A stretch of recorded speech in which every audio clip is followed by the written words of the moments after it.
Image editing is like driving a car. We don't change our driving routine depending on the car we're driving. The car, or in our case image editing software, isn't the vital factor.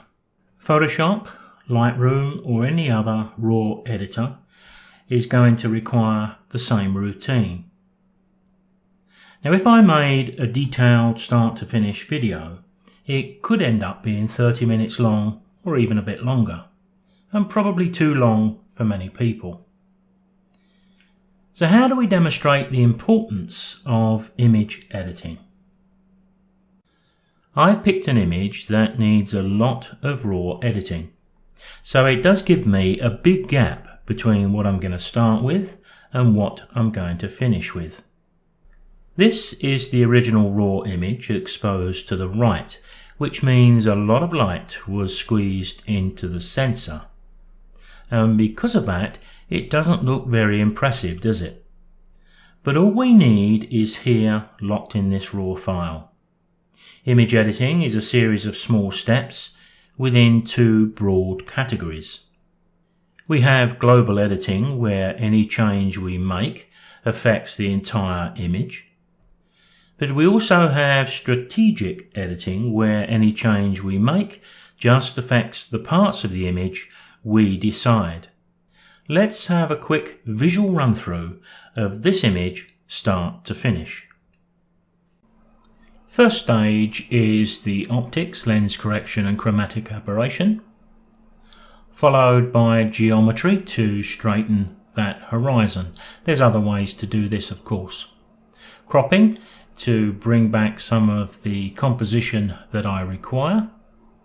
And then we need to address white balance. A little tricky here because there's not too much to check at the moment. We follow that with exposure, a series of sliders. Then contrast, generally clarity and sometimes a little dehaze. But finally we move on to colour, and when we adjust that, then that really means we need to revisit that colour balance, that white balance, and as you can see, we're now beginning to get somewhere. Now we're on to strategic editing, graduated mask at the top, and then one at the bottom. But I'm trying to stop any darkening of the rocks going too far. A graduated mask left just to hold the left side, and again the same on the right hand side, again trying to hold back those rocks a little bit.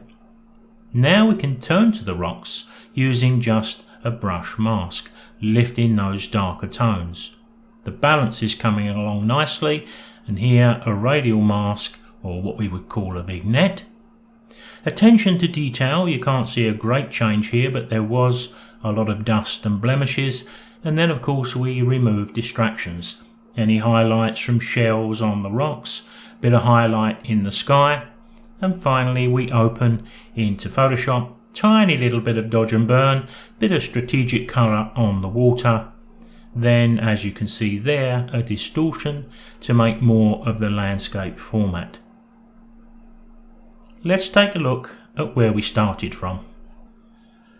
So at this point I would rest my case, but my final address to the jury would be, here we have evidence of the benefits of exposure to the right, how essential editing is to photographers, how cameras never capture exactly what we see, how Photoshop and Lightroom masks are making this strategic editing a delight to do, how each step isn't always vital, but add them all together and they certainly are. Club photographers who are trying to raise their game, this is where you need to focus. It's the very same techniques that we use for all of our images, not just seascapes like these. Now if I've been able to whet your appetite a little for the skills of image editing, consider a more detailed and longer video that I've linked to below. I've gone through exactly the same stages, but here I'll explain and show what we need to do and why. I'm going to do the work in Adobe Camera Raw the same as I have here, but the work is identical if you're a Lightroom user. I'll see you next time, or in the next video.